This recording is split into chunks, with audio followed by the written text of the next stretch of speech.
words that they will like to hear. The book is never the end result, it's the step one. I want everybody to be reached.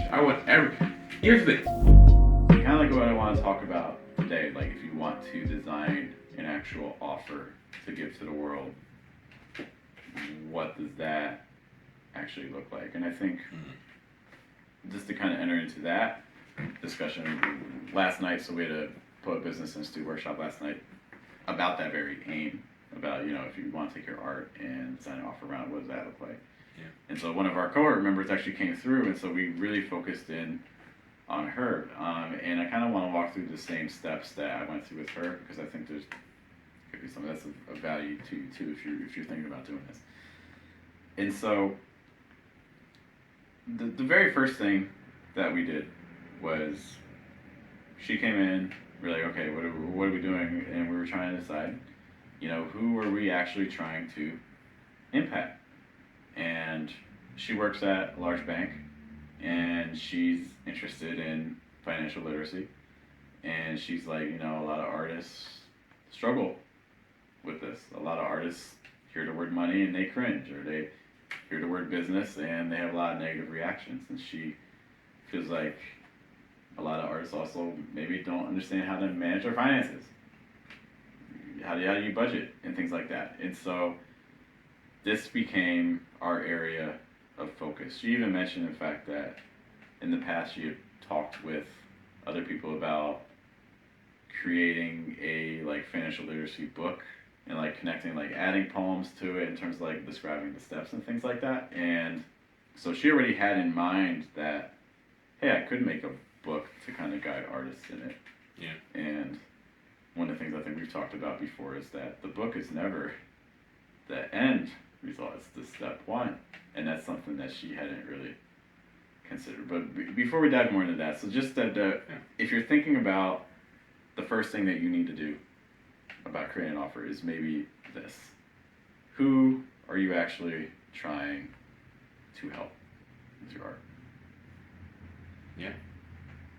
I think one of the things that is really and I think maybe part of this goal is getting artists away from the obscurity of generalizing their audience, right?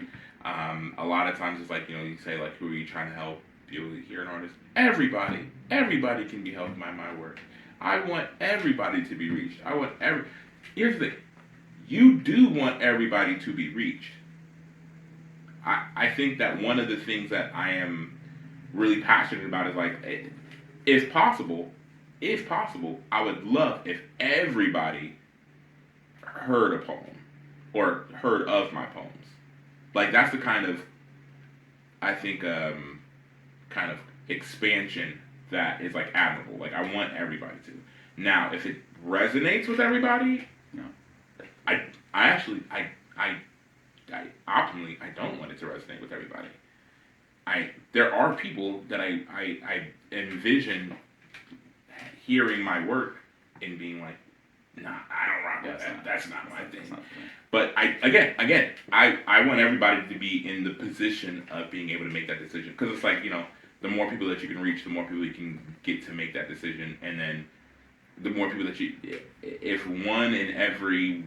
somebody told you one in every, 1,000 people is going to resonate with your work, then how quickly would you be trying to reach 50,000 people? Yeah. You know what I mean? Immediately. So yeah, it's all just to say that kind of the built-in mechanism in that goal is also trying to get away from this generalization around who your audience is and really being okay, who are the people that are going to be, I would say, positively impacted by my work, or you know what I mean, or maybe or have an impact that I desire, right?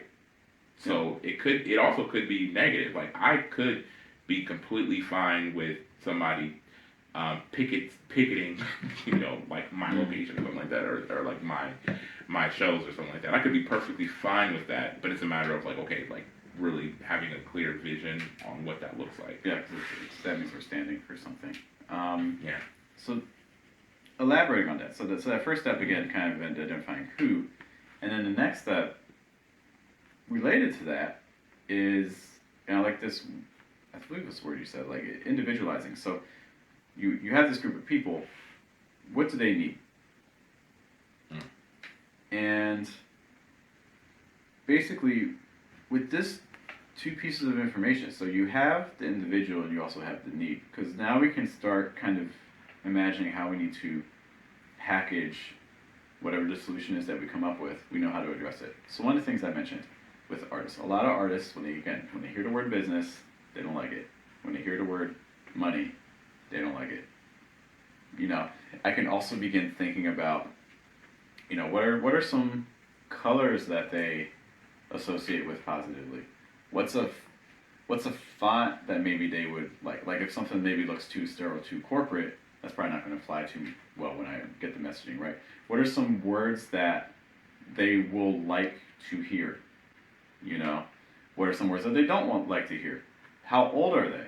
Are these kids? Are these teens? Are they adults? Because all these things together combined are going to influence the messaging that we're going to have eventually. So the more information I have about them, the more I can cater to them in a way that's going to resonate. There's some ads, the minute you see them, you turn them off, but there's some ads that you're actually willing to watch through. Yeah.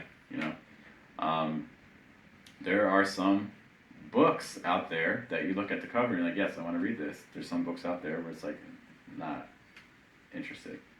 So the more information you have about that person or that group of people, the more you can tailor all the elements of what we create around them. Yeah. So it literally is all the elements. It's every time I post on social media, it's if I'm making something physical, what does the packaging look like? It's when I'm pitching it or describing it to other people, it's the words and language that I'm using. Like everything is tailored by that central idea of I know who I'm talking to. Yeah. And do you feel so when you are creating, like how much time or effort do you spend in kind of building in that aesthetic before you start putting things out? I mean, honestly, the answer is probably not enough. The more there's an idea that the person who understands the audience best